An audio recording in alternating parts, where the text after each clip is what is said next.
Before we get into the things, I do want to say that this is in no particular order, but yeah, let's get right into it. So the first thing that I will mention is getting active. That is something that I will recommend for anything. Just getting active, just for your mental health, your physical health, your just overall, it will help you in so many ways. Working out has helped me get through postpartum depression, multiple breakups. It helped me lose my postpartum weight. So working out is definitely something that I would recommend. I do know that everybody is not somebody that likes to work out. So working out doesn't have to necessarily be you going to the gym. I started working out from home. You can do at home workouts. You can go walking around your neighborhood. You can go walking in the trails in your, if you have any trails where you live, you can go there. You can go to the park. You can do jumping jacks in your house. You don't have to necessarily go out to do that, but you can do jumping jacks. You can pace back and forth in your house. There's multiple different things you can do to be active, but the main thing with being active is doing something that's going to make your blood pump and something that's going to make your heart beat really fast, because that is something that will help you bring your emotions down, and also just to kind of help you keep your mind off of what you are going through at that moment.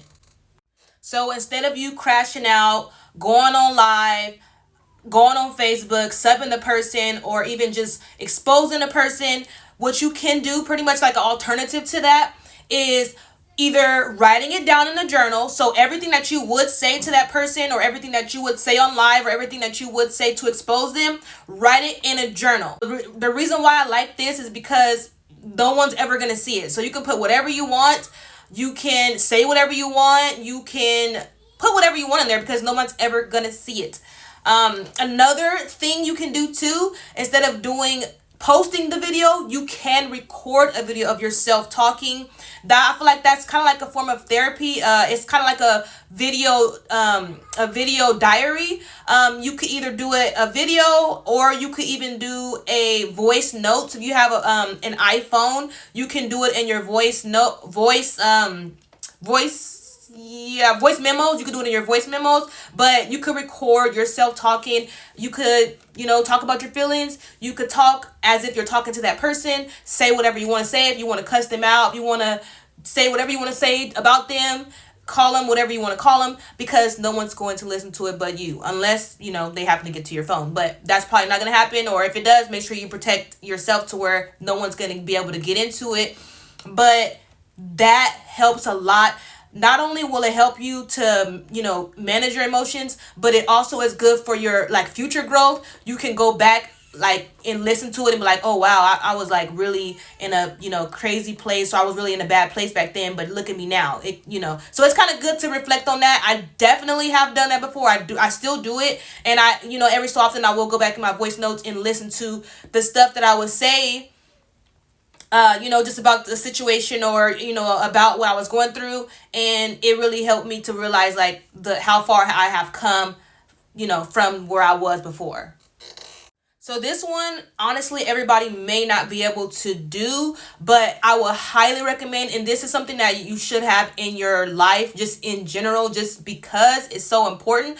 But it's good to have a trusted family member or friend that you could talk to and vent to. I know everybody doesn't have that, and I know there's times where you may feel like you can't trust anybody, but hopefully you have at least one person that you can trust, that you can vent to. I'm not telling you to tell them all your business. I'm not telling them to tell them everything, but just it's good to have somebody that you can either vent to, or somebody you can ask advice from, that can help you reason. Because sometimes we may think, oh, this is the right thing to do, or I'm thinking the right way, or I'm doing the right thing. But when you reiterate that story to somebody else that knows you, they're like, girl, you're tripping. You're it's really not that serious, or you're tripping, or you shouldn't do that. So it's really, really good to do that. Like I said, everybody does not have that option. But if you have that option, then I would highly recommend that you do that. Start a hobby. So that is something that is so slept on, is starting a hobby. The reason why I like hobbies is because it's something you like. Find something you like to do. Find something that interests you. Find something that you're passionate about. Find something that you love.